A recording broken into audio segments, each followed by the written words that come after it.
Pasantren Makamah Muda. Makamah Muda, ya. Makamah Muda ini juga memiliki program pesantren yang berbeda dengan yang lain. Satu-satunya di Aceh Tengah itu diistilahkan dengan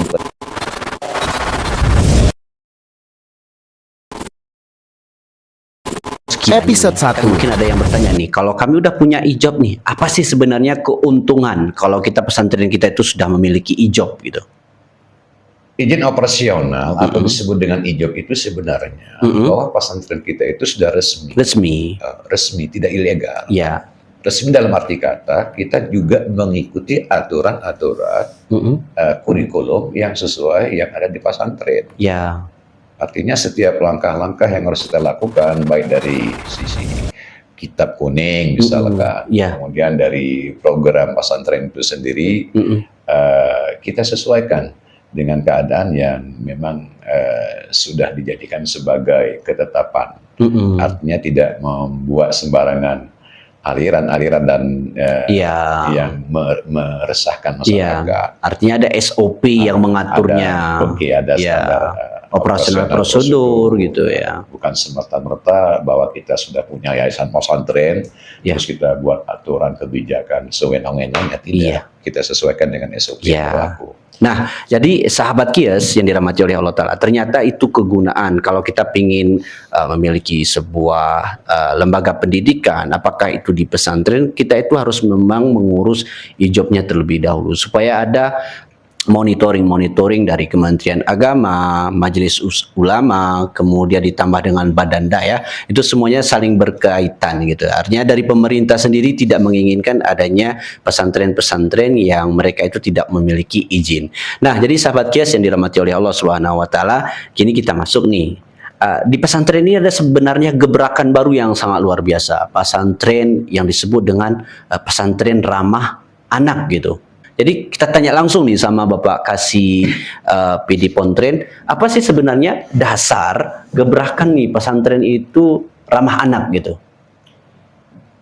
Kalau kita kaji dasar bahwa pesantren ramah anak itu memang semestinya yang namanya pendidikan di pesantren, bahwa anak itu memang sudah dididik, memang tinggal di pesantren, di pesantren. Di situ tidur ataupun nginap, di situ juga beliau makan, di situ juga beliau beraktivitas selama 24 jam. Maka dengan adanya gebrakan pesantren ramah anak ini kami sendiri cukup mendukung. Sangat mendukung program pemerintah yang baru dikeluarkan lewat KMA nomor 91 tahun 2025. Itu salah satu peta jalan pengembangannya. Pengembangan pesantren ramah anak ke depan.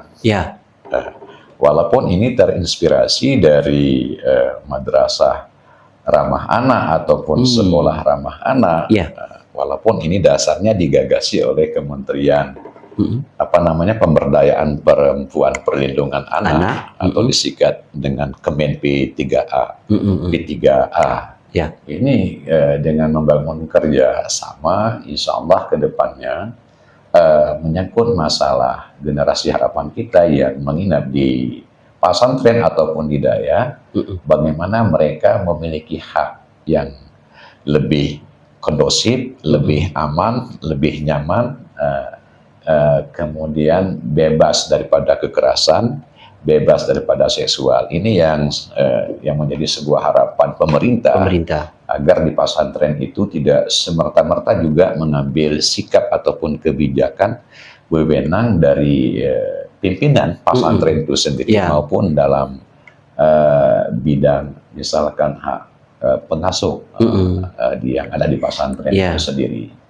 Dengan lahirnya KMA nomor 91 tahun 2025 ini, mudah-mudahan ini bisa menjadi pedoman, penyegar lah bagi para pemimpin-pemimpin pesantren maupun semacam bentuk yayasan, agar kedepannya memang kita ikuti sesuai menurut aturan. Karena setiap yang namanya hidup ini punya hak, dan punya aturan.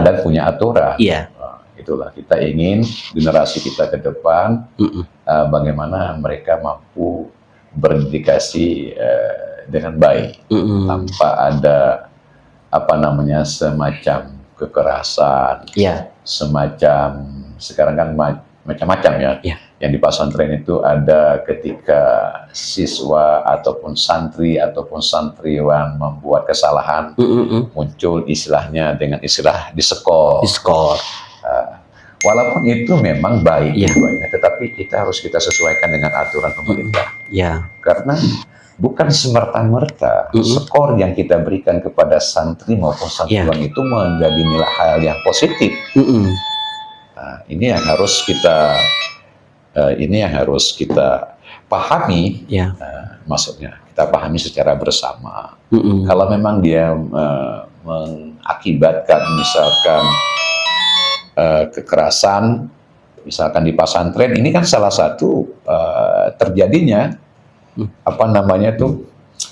menghilangkan rasa percaya diri, santri ataupun santriwati kita ke depan.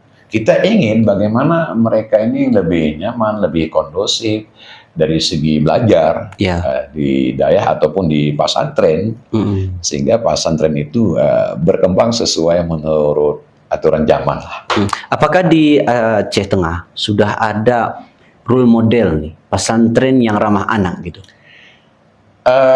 Berkebetulan kita diminta dari kantor Kementerian Agama wilayah Provinsi Aceh, itu kita memang memilih salah satu yang menjadikan role model itu adalah di pesantren Makamah Mahmuda. Makamah Mahmuda ini juga memiliki program pesantren yang berbeda dengan yang lain. Satu-satunya di Aceh Tengah itu diistilahkan dengan pendidikan diniyah formal. Masya Allah. Bahwa Makamah Mahmuda itu sudah masuk program PDF, pendidikan diniyah formal. Masya Allah ya. Nah, dari segi kurikulumnya itu memang diatur oleh Kementerian Pusat. Bahkan kita semua beracuan ke pusat. Kami hanya sekedar menjembati, kemudian ditingkatkan juga hanya menjembati, tetapi mereka ini langsung berkomunikasi dengan pihak pusat. Itu salah satu pendidikan diniyah formal. Karena kita melihat situasi dan kondisi yang ada di pesantren Makamah Mahmuda, maka kami menunjuk Makamah Mahmuda itu kita jadikan sebagai role model ataupun pilot proyek lah menyangkut masalah ramah anak, perlindungan ramah anak. Apakah kedepannya misalnya sekolah-sekolah yang seperti yang tadi disebutkan seperti pesantren yang menjadi role model gitu, misalnya ada anak yang melanggar, apakah tidak boleh lagi misalnya diskor, atau mungkin kalau di pesantren itu kan misalnya ada yang digundul gitu ya, atau mungkin yang diberdirikan, itu bagaimana itu Pak Kasih? Semua anak kita ingin mendapatkan perlakuan yang adil. Artinya bahwa kepentingan terbaik bagi anak ya selalu kita memperhatikan semacam kesejahteraannya lah. Jadi ini yang akan kami lakukan, semacam sosialisasi, walaupun yang menjadi role model itu di Makamah Mahmuda, tentu Makamah Mahmuda itu yang paling utama.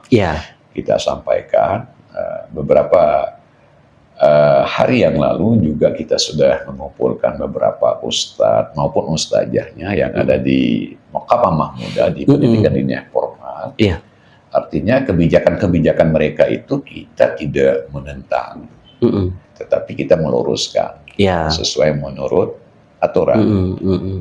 Bahwa kita ingin antar santri, antara santriwati, antar guru dengan santriwati tetap menciptakan hubungan yang harmonis, yang lebih kondusif, sehingga antar santri kan mungkin ada yang lanjut part 2.